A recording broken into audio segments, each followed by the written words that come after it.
Lights out again? No problem. Who needs streetlights when you've got screen lights? Grab your smartphones or tablets and experience uninterrupted entertainment with KBN TV's programming. Keep the fun rolling even when the power doesn't. Stay live, stay connected. KBN TV, the finest television.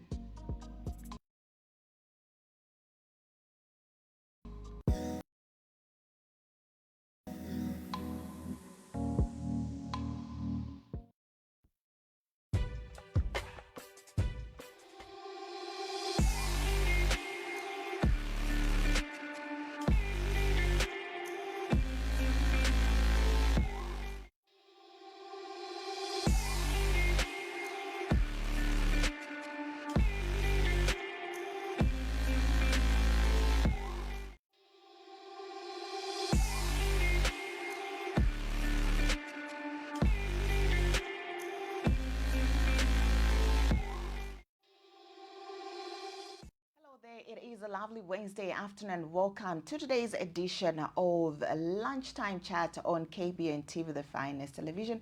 You're joining us live from our mass media studios here in Lusaka. We're live on various social media platforms. That's on Facebook, just search for KBN TV. We're also live on GoTV channel 27 if you're using a TOPS decoder, or on channel 102. And not forgetting DSTV decoder, that's on channel 279. You can also get in touch with us via phone call. You can call the number that is appearing on the screen. Ensure that you reduce the volume on your TV set. We don't want to get any feedback. And be mindful of the language that you are going to use on this platform. My name is Taisia Chela. Well, today we focus on a very, very important topic, issues of cyber law as well as media freedoms. Now, cyber laws are designed to regulate online activities, but some argue they can also restrict freedom of expression and press freedom. Today on Lunchtime Chat, we will explore both sides as we look at cyber law and ask a question: is it limiting media freedoms? While stakeholders have raised concerns regarding the detention of ZNBC journalist McPherson Mukuka, and we'll also be getting to find out more at what point does journalists get to just separate the two and also perform their duties. In the studio this afternoon, I am joined by Mr. Davies Sikopo, a freelance journalist. Good afternoon. Welcome to today's Lunchtime Chat. Good afternoon, Taisia, and great being on KBN. It's always good being here, and thanks for the invite. All right. A quick one for the sake of our viewers watching this. How do you get to, just break it down for a person who's watching out there? What are cyber laws, and also what is media freedom? It is quite a very important topic, and of course it is very delicate because to a great extent, it affects literally everyone. When you talk of cyber laws, they literally affect everyone. They don't choose, and they are very blind to say that this is Daisy or this is who, and they're very blind and quite critical as well for the nation. So when you look at cyber laws, so initially, the cyber that we are talking about today. So when you go online, you hear people talking about the kuli cyber and all those things. There's cyber, So initially, this law. So what we have today. So we have got the Cyber Crimes Act that is 2025. That is number 4, Act number 4. Then we've got the Cyber Security Act, which of 2025 as well, which is number 3. So these are laws that are coming from one cyber security a law, which was enacted in 2021 by then President of Zambia, Edgar Lungu. Initially it was one law.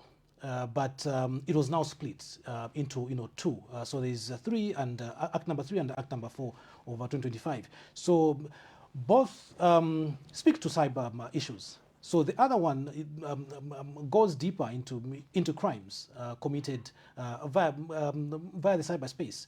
Then the other one, is about the security of the cyberspace, and which also brings in the establishment of the agency.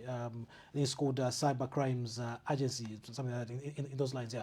So it establishes that particular institution, and gives it mandate, and gives it all the authority to deal with these particular matters of the cyber matters. Yeah. So. When we look at these two pieces of legislation, they are very critical to us as citizens.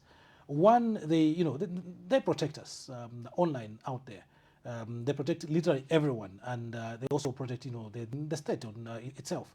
So these are very important laws that we need to embrace. Then when you look at media freedoms, so. These some of them are unwritten, rules that govern media practice, and mostly we would look at maybe journalism practice. So these are components that describe how far you can go in terms of exercising your freedoms as a media practitioner. Either a journalist, a reporter, and these other, media workers and all that. So, media freedoms, speak to how also free we are as media practitioners, to churn out that information out there. The information that we gather out there on the street, the information that we gather at the market, are we free to disseminate it? So that is what media freedoms are all about, and just. How also we are able to operate, without interference as media practitioners. So those, I think, I would put it, in a layman's language. I think that is how I can put, media freedoms and the cyber laws that we have in the country. If you look at the current environment, would you say the media is free to give the public information that is required without being regarded as though bring out information that they're not supposed to give to the public? That is a very interesting question, and I always have, I think, some difficulties in responding to it because I would always put it, in two aspects. So there are two aspects. For me, there are two angles. And for many other, media advocates, there are two angles. So yes, we, we have got that freedom to, to report, but to some certain extent, our freedoms are curtailed, and these are some of the things that make our freedoms to be curtailed, and these are sort of like laws such as these same laws that we're talking about, the cyber laws. They make our freedoms to be curtailed in a way because you will go and gather certain information, but it will be very difficult for you to bring it out. Why? Because you'll be afraid of the cyber laws that are there. Sometimes you may, and most times we are not even guilty as media practitioners to churn out this particular information, but because there's obviously someone who is not okay with us churning out certain information out there, and mostly these are powerful people out there, in society, and sometimes it is governments. I'm not trying to say this particular government, but governments just in general. I know that some of these laws in other countries. Just recently, I had a meeting with some colleague from Kenya. They also introduced a similar piece of legislation. So, for those that are in power, sometimes they will use it to intimidate us. So, in that particular sense, our freedoms get to be curtailed, and also the laws get to curtail our freedoms because you are not supposed to sort of like share certain things according to those two pieces of legislation, the Cyber Crimes Act and also the Cyber Security Act. They limit us in terms of churning out certain information because you'll be charged maybe with like circulation of a certain information. We know of cases, some of them are dead, some of them are still going on. And these are some of the things that we say, media freedoms are curtailed to some extent. We may have certain pieces of legislation, such as, the Access to Information, Act. But if you try to exercise yourself in that particular fashion, which gives you the leverage and all those things, you find that when you come to the other side, these are the two pieces of legislation curtail you, especially the Cyber Crimes Act. They curtail you in terms of doing certain things, and we've seen certain colleagues going behind the bars because of certain information that they've shared. We've seen certain people going behind bars because of certain information that they've shared. And just like I said, I think when starting that this law is not, of course, it is hindering us, but it is also affecting the public out there. And because when we can't bring out the correct information, when we can't bring out a very delicate information that is being hidden out there, the public loses out. So it is for the loss of the public. And mostly, when you look at some of these things that are hidden, mostly it's those things that are maybe for those people that are in power, those that are in authority, that would love to hide something. So, and when a journalist goes there, to go and expose some of those things, one, they'll be met with obviously this powerful guy and all that to threaten them. Then two, they also have difficulties in terms of putting out this information to the public out there because of the laws that are there. What were your expectations the moment you heard about this particular law and also some of the provisions in this same Cyber Crimes Act? What was your expectation? I know we've seen governments come and go. We've also seen other governments saying, we'll protect the media, we'll do this and that for the media. What was your expectation? So initially, when President Edgar Lungu signed it into law, and in fact, we had talk that particular time. We had a lot of talk. We, even us as media practitioners, I think we were worried that this particular law obviously has come to to infringe on our freedoms, and certainly yes, it did, and it still does infringe on our freedoms to bring out information. Sometimes we you can have the correct information, but when you bring it out, you'll be followed. When you bring it out, you'll be threatened. So we had that particular fear, and we saw Hakainde Hichilema, opposition leader then, leader of the UPND then, who is now the president of Zambia, denouncing that particular piece of legislation, saying that when we come into office, this is one of the first things we are going to look at and change and repeal.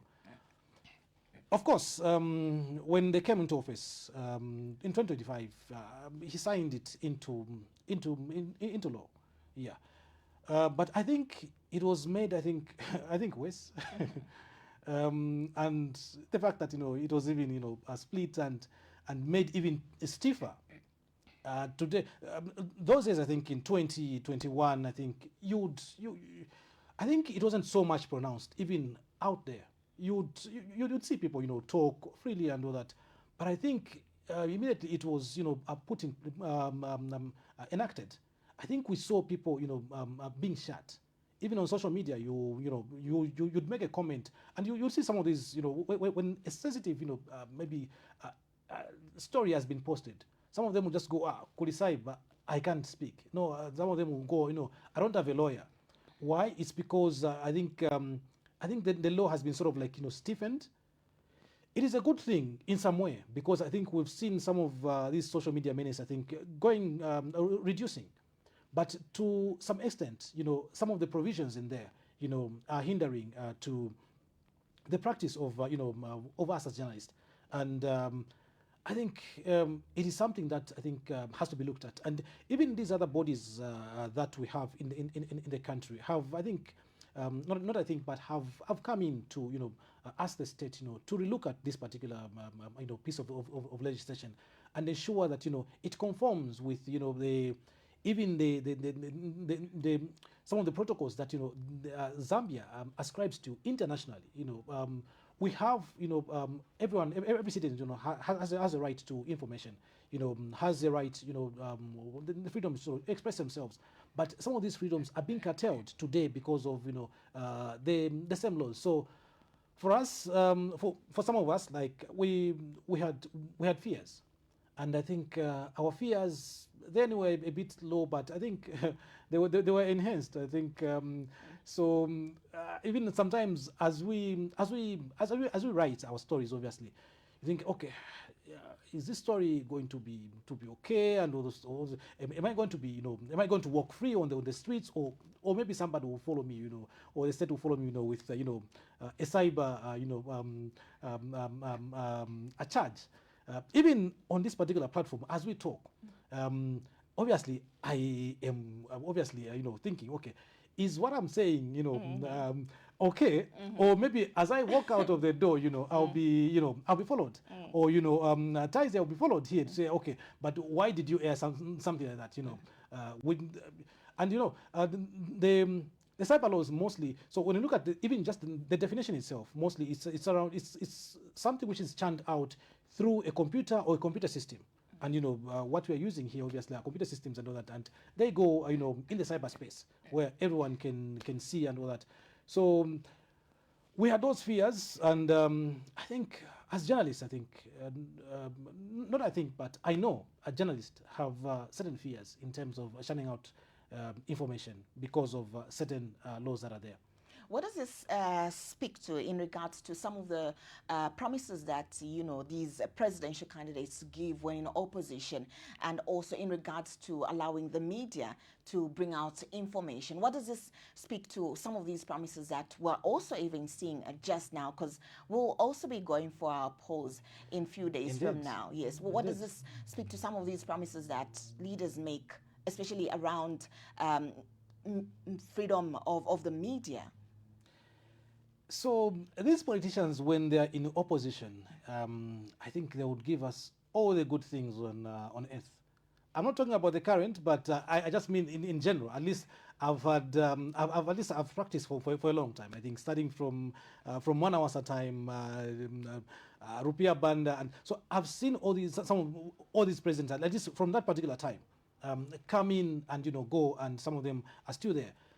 And we've seen their promises, and even people out there, I think, have seen their promises. So they would promise, all the good things around. But I think when they go there, I don't know, I think maybe it's what they find.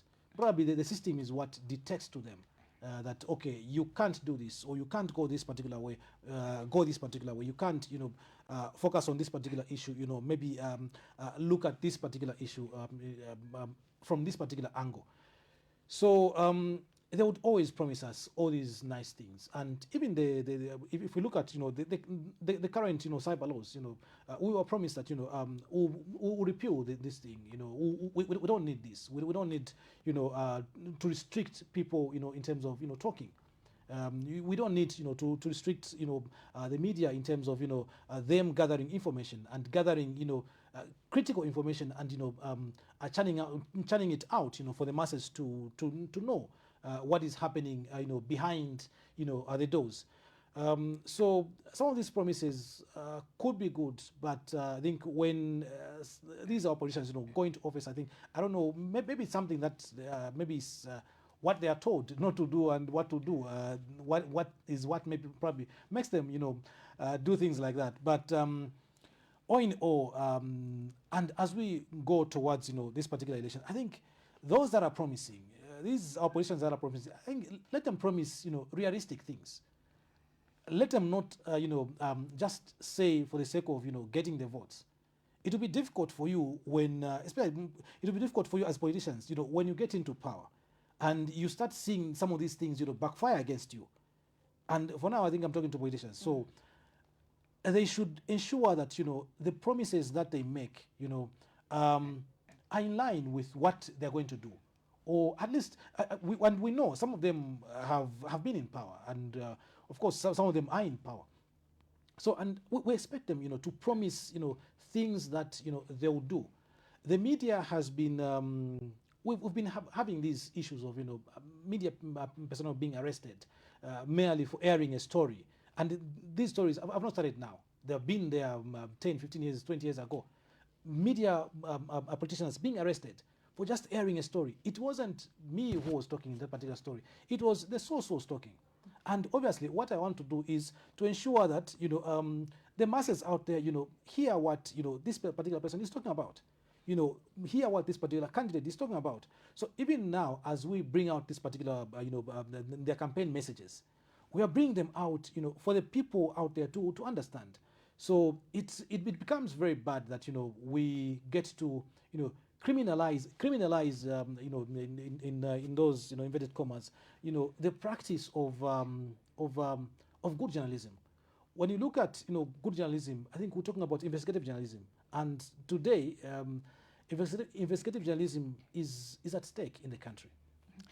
There's a case of a ZNBC journalist by the name of McPherson Mukuka, who is currently in police custody. And just yesterday we saw Permanent Secretary Media in the Ministry of Media and Information, Permanent Secretary Mr. Kawana, who also mentioned that the journalist who's in custody is being investigated not because of his profession, but as a suspect in the alleged offense, and because he also he will also be subjected to the due process as a lawbreaker. What does that mean, and how would you look at it in this regard? Because as a journalist, you're a journalist as well. So I was reading some comments online. Yeah. Of course, other people, would say, but I can't comment. So there was, I think, some circulation that was saying that, the person who has been arrested, is not a journalist, but, a suspected lawbreaker. But at the end of the day, the question is, what law did he break? Was he using his profession breaking that particular law? He was breaking what sort of law? I think maybe if we can also try to also look at that, yeah. Yeah. So, yes. Okay, so according to the statement that I think we got, so, he was arrested in his own capacity. But I think from the statement that we got from the police, the initial statement, was saying that, he's been charged under the Cyber Crimes Act, Cyber Crimes Act of 2025, for circulating, is it recording and circulating, a private conversation that involved, other persons. I can't put it the way the police put it, but it was put in that particular fashion. Yeah. So he was obviously, for me, but anyway, I don't know whether he did it or he didn't do it. And for the fact that we haven't gotten, to hear of any charge that he has been slapped with, because for as long as I think some of us are concerned, he's still just detained. He hasn't been charged yet. I think, okay, as of yesterday, I think he wasn't yet charged. Yeah. So what we know is what was just shared by the police in terms of their press statement. And usually what would sometimes would happen is that you can be arrested or you can be detained for this particular, a charge. But when they continue with their investigations, you find that, they'll give you somewhat maybe a different charge. And mostly these, we only hear mostly them when one has been formally arrested and, charged. And mostly also when they're taken to court. That is when we get to know, at these two particular points, that is when you get to know, exact, offense that this particular person, committed. So for our colleague who has been in detention since Friday, I think the only speculation, the only thing that we can follow for now is that he was detained under that particular law, and I think it's Section 10 or something like that, under that particular law, but we don't know.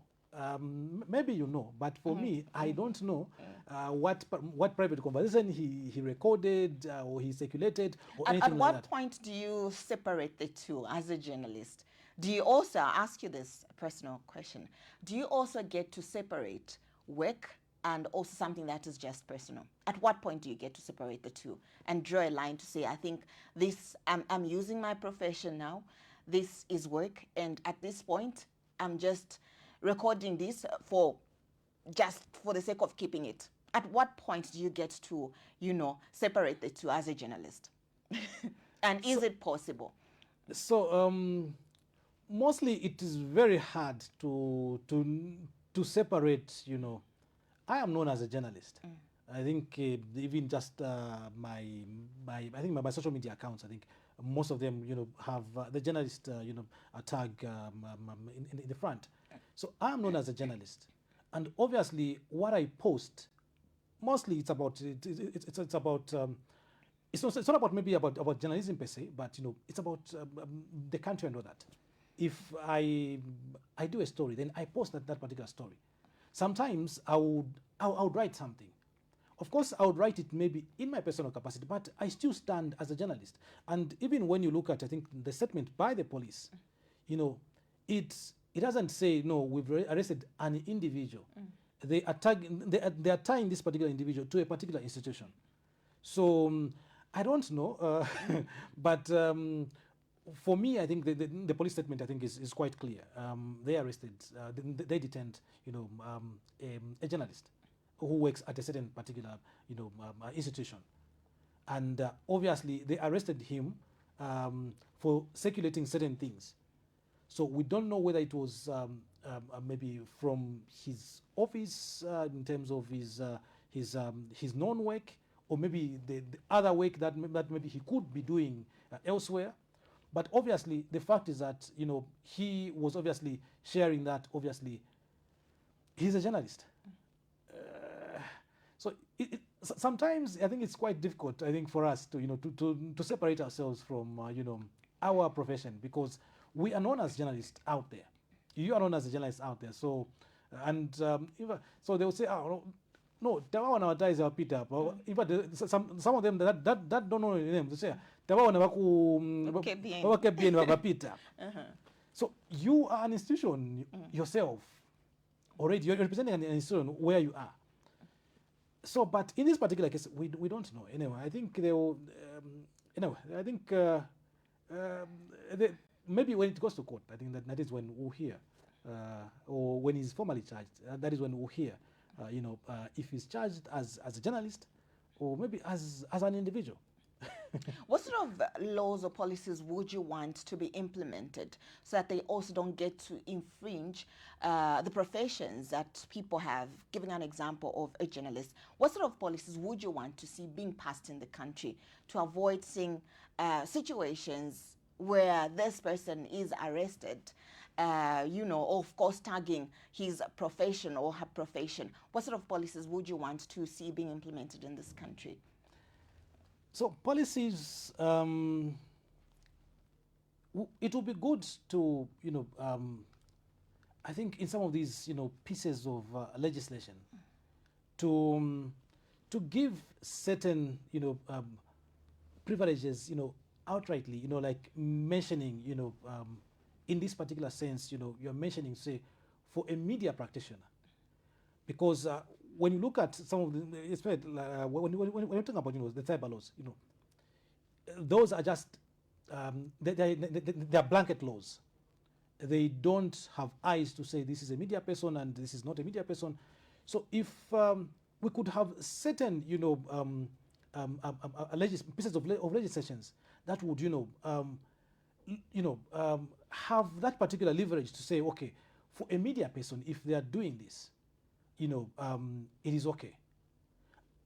But all that, I think, is quite silent in our laws. So we do not have anything like that. So especially like these new laws, they just take us, just as any other individual out there. But we've got ethics as as media practitioners, and I think that is one of the things that some of these laws should look at. for a media practitioner. And I think there's also need to have a clear, distinction of, a media practitioner, especially journalist. I think it is very important to have, that clear, description of, journalism and all that, so that when one is practicing, when one is doing their work and all that, some of these laws, are not, also covering them, but they are sort of like left to be, they're given the privilege, to give out, information, for as long as it doesn't have, malice, for as long as it is not in any way, channeled, to bring, discontent in the country or in a particular society, for as long as that particular information that this particular journalist is churning out, is objective and are true. And those are some of the the good tenets of journalism, and we have practiced for a long time some of these good things. But with the coming of certain laws, they inhibit us to practice. Because so do you think media organizations or even media practitioners need greater protection under the cyber laws? Do you think they need that protection under the cyber laws? Yes, I think we do. Media practitioners, I think, do, because there's certain information that is done, in the interest of the public, and mostly what we do as journalists, if we're not attaching malice there, if we're not being an objective and all those things, what we do as journalists and media practitioners is for the interest of the public. So I think there is need. When you go through, some of these laws, you find that, certain professions and are sort of like are put out there, are named, like an officer of the law who has got the right to come and get your gadget, search your gadget and all that. So I think there should also be some leverage on media practitioners to say, a journalist can, practice for as long as, they are objective, and for as long as, they can back that particular information that they are giving out. I think that can, lessen, the fears that, maybe they are in journalists in terms of, churning out the information. Sometimes what we give out is just accurate, but we, because of the laws that are there, one, you'll be followed to be asked where you got that particular document from. Mm-hmm. We've seen documents, flying all over for a long time, and we'll pick those documents. And when you share it, when you do a story from it, we have seen journalists, not just now, but even 10 years ago, we've seen journalists being followed for really accessing a particular document, which is very true, which has got all the details. But we've seen journalists, being arrested for having that, for being in possession of that particular document and for writing a story in that particular fashion, as related to that particular document. And just the discomfort of being arrested or being followed up and all that, that is not good for a journalist. One thing is that it downs your morale. Also, critical journalism is dying because you are afraid, of being followed, even when you know that what I have, yes, is the truth, is the truth. But you'll be afraid. Are media practitioners currently feeling threatened and also failing to just perform their duties as expected of them? Would you say they're now afraid with what they're seeing? Like you see this journalist being arrested, and how would that also affect the development of this country in regards to people having the right information, being educated, and also being up to date with what is happening in the country? So, yes, media practitioners, to some extent, they have some fear in terms of practicing, because of what I've said. You will have, this particular document which exposes some corruption out there, which exposes some ills out there, but you'll be afraid to put it out. Why? One, because you're afraid, no, okay, I'll be followed. Two, you may not have a lawyer. 3, you would not want to be inconvenienced to sleep in the cells for 4 or 5 days over a story. Of course, you can be brave, but I think we're also human beings. We're human beings at the end of it all, and we've got families. Our families who worry, our brothers, our sisters, our mothers, our uncles who worry about But us. the question is the media paying enough for journalists to afford lawyers? Maybe if we can also focus on that, since you're saying now journalists, media practitioners are also afraid, and because they'll be also looking at, can I afford a lawyer? Yeah. Do I have enough to also afford a lawyer? Journalists today are not being taken care of very well. I'm afraid. Many are not being taken care of very well, especially in the private sector, which is a sad thing. And I think we have tried to advocate that media practitioners are treated in a very a good way, that they can be able to sustain themselves, looking at the high cost of living, looking at just one being comfortable in their lives. So journalists are not being taken care of that much. So, and it gives one I'm not getting paid very well. So where am I going to get the money to get a lawyer if I write this particular critical story? So that is now the beginning of the dying of critical journalism, the beginning of the dying of investigative journalism. You have the correct information, quite all right, but you're afraid of being intimidated out there. You're afraid of being harassed out there. You're afraid of being locked up, even when you know that what I have is the truth. I think we've seen some of these cases, even go to court, and at the end of it all, you find that there was literally like nothing. That case, is dropped. This particular media practitioner, wins that case. We've seen media institutions at some point, being taken to court. Some of them winning those cases from past governments and all those things, administrations or something like that. Till today, we're still seeing cases, where media practitioners would win the cases, but at what expense? One, your freedom will be curtailed. So if we can have certain revisions, and if the state would look at certain provisions that would lessen or would give journalists that leverage to operate, I think would be in a better position. We saw a statement just recently from media bodies, that we're speaking the same language to say that some of these laws have to be revised because they are a threat to media freedom. And being a threat to media freedom, just like I said, is being a threat to the general public out there. Because one, the general public will not be informed. In fact, even the government would also be well informed when a journalist writes a very critical story about what is happening somewhere, about the embezzling of funds in a certain ministry or in a certain parastatal. The government will benefit from that, and it will ensure that some of these things are done away with. So critical journalism is a drive to a good democracy.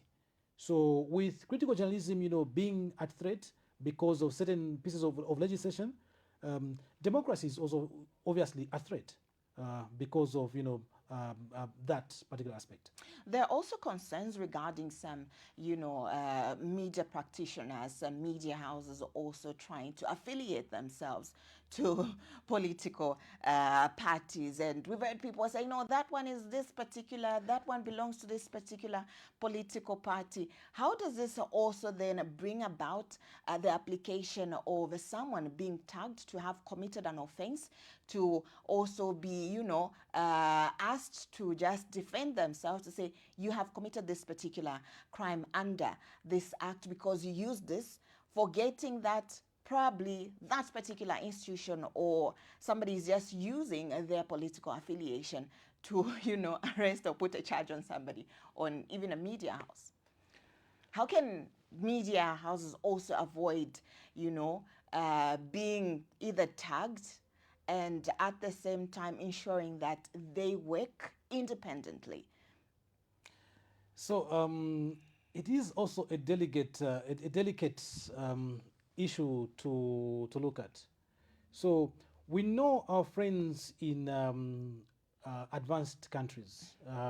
For them, they would say, okay, this particular media house, supports this particular candidate. I think we see those things like in developed establishments like the US and all that. Would see, this particular media house, supporting this particular candidate openly and all that. But I think when you look at that, it is a difference of, I think, the laws that we have. For us here, and the systems here and the systems that side, I think they're quite different. Our colleagues could be very liberal, but for us, for ourselves, I think our democracy is still growing. I think even just in certain jurisdictions, just not so far from from Zambia, we see certain media houses inclining to certain political entities, especially during campaigns or during elections. I see that not to be wrong, but I think there is need to strike a balance when it comes to what you bring out. It's better if it's a program, say, okay, this particular program, obviously the views expressed on this particular program are those for for that particular institution, but not a situation where you tune a news story that you've collected somewhere with maybe other colleagues, but because you are aligned to a particular party, then you tune that particular story for the news into a political alignment. For me, I think that is where we would get it wrong, because I think for me, news is just supposed to be news, it's supposed to be neutral and objective and free from interference and free from alignment. So let news be news. Of course, media institutions, if they want to align themselves, I think they've got that that right. No one will stop them. But when it comes to giving out information, even the programs that but is it right for a journalist to show that they are affiliated to this particular political party? How does that also affect them when it comes to just bring out the right information at the right time? Because I think there are also those issues where people say, no, this particular journalist is affiliated to this particular political party. So anything that has to do with either the opposition or the ruling, it's either they favor one of the two. Yeah. So right or wrong, for me, that is not the issue. But I think for me, the issue is looking at our ethics. I think we've got ethics that guide us. Yeah. So why would I want to tune certain WASIS because I support political party B? And to a greater extent, when I come out to say, okay, I support this particular political party, I also, I'm putting myself, in a very awkward situation, because obviously when people see me on TV or they hear me on radio, they say, Uyu ni wachipanichaso. So obviously whatever he's talking about, Stizamvera. So there will be that WASIS, distinction between you and the information that you are giving out. The same information that you are giving out is and being the same information that I'm giving out, but because I'm seen to be supporting political party B, you are seen to be neutral. People would want to listen to you who is neutral. Of course, those that whose party I support, they would want to listen to me. They may not want to listen to you, or some of them would want to listen to you, but I think they will listen to me mostly because I align with their school of thought. But others will not want to listen to me because they want to hear it in a very neutral way. So it affects journalists also in terms of how when we are practicing, because you'll be labeled. And one thing I think that is not so good for a journalist is to being labeled, when you are writing this particular story, when you are going to this particular event, being labeled, to be maybe belonging to this party that maybe insults the others and all those things. For me, I think that is not a good thing. But if institutions want to align, I think let them align, but let them put certain precautions. Say, okay, I think what we're churning out right now is in line with this. Just like we put disclaimers on on campaign messages that we show on TV.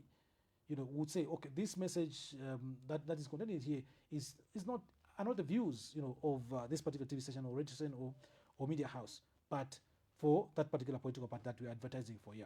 All right.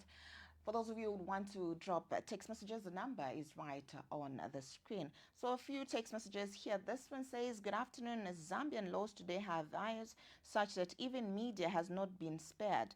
Media freedom has been taken away. They can't operate the way they are supposed to. It came through from BM all the way from Kabwe. This one says, good afternoon, KBN TV. Much as I appreciate the peaceful environment in the country, massive employment, however, the so-called economic recovery is not benefiting, and the person goes on and on to write about a number of issues. Thank you very much for that particular text message. And this other text reads, good afternoon. UPND is here to shut everyone. They know they have completely failed. That's why they don't want people to expose them. So as long as UPND is still in power, then expect the worst. It came through from Mubita Mundia from Imwiko in Mungu. Right, let's try to accommodate just one or two calls and we call it a day. You're through to lunchtime chat. Good afternoon. Tilibu Nomdi Bwanji, kindly speak up. Hello? Tilibu, you can go ahead with your contribution.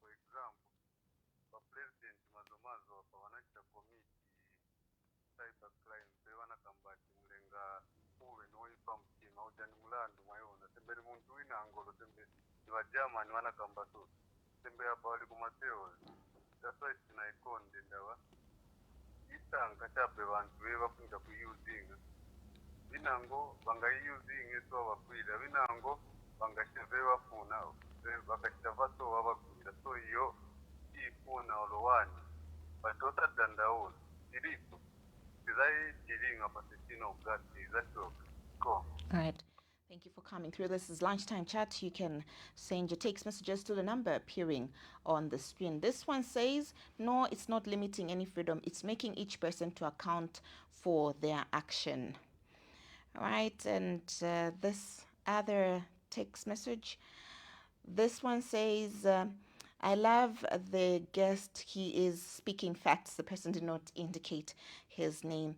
And I think this is where we come to the end of maybe just one last one. It says, yes, once more, cyber law is limiting media freedom. This is why we are going to vote out the one who introduced it, because he used to condemn it when he was in opposition. It came through from Mainza all the way from Choma. What will be your concluding remarks in regards to cyber law and its either limiting or not limiting the media or media practitioners, and what would be your message to also the government?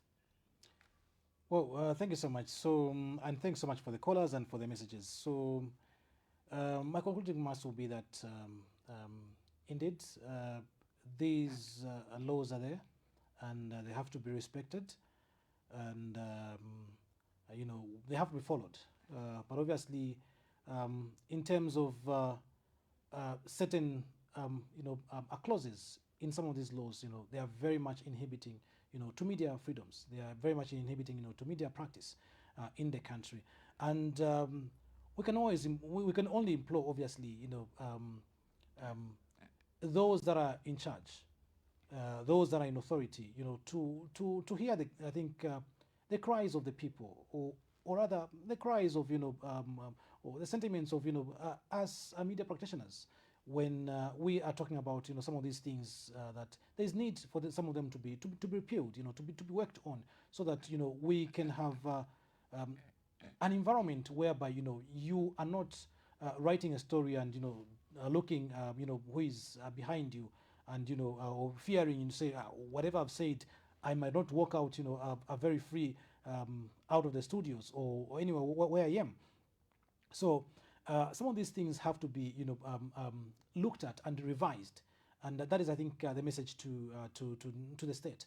Of course, when Parliament comes, obviously, when we have MPs there and all that, I think we'll keep pushing to ensure that some of these things, I think, are brought to the fore, so that some revisions can be done to some of these laws. Today, just like we have discussed, it is very difficult for me, to bring out certain information that is very critical, and that is why you see that some of these documents that would fly around, some of these even corruption cases, mostly would start from from online, and mostly the people that would share them are individuals that are not in the country, because they obviously know that I've got some freedom, freedom a bit and all that of doing these things. But for some of us in the country, you'd think twice. You think about your safety. You think about the people around you. You think about your families and all those things. You think about your profession as well. You think about surviving as well. For you to just be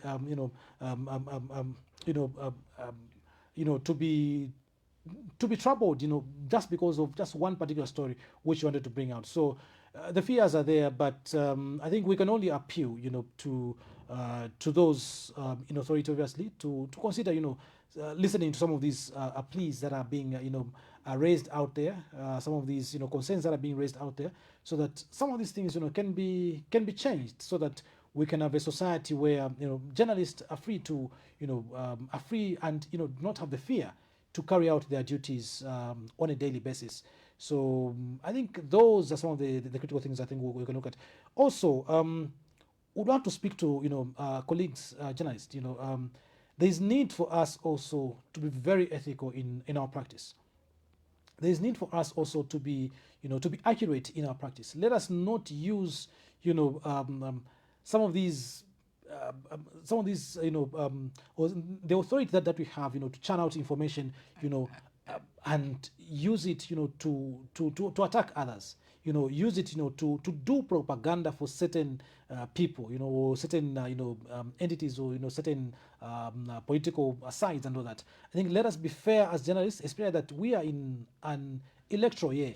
We'll be voting in the next few days, so it will be very unfortunate, for you to be, inconvenienced when you're supposed to be covering elections, just because you've done a story which is not good, which is not well researched, which is not balanced, which is not accurate, because you didn't do your homework. So to colleagues journalists, let us do our work. Let us do our homework in terms of as we churn out this particular information, and be accurate, and be objective in our reporting and just our practice. All right. Thank you for making an appearance on Lunchtime Chat. Thank you so much, and it's always great being on KBN TV. All right. That was Arthur Davies Sikopo, who is a freelance journalist, and we were looking at, is cyber law limiting media freedom? I've been your host, Taisia Chela. Thank you for being part of today's Lunchtime Chat. I'm back again tomorrow at exactly 13 hours. Make it, and enjoy the rest of our programming.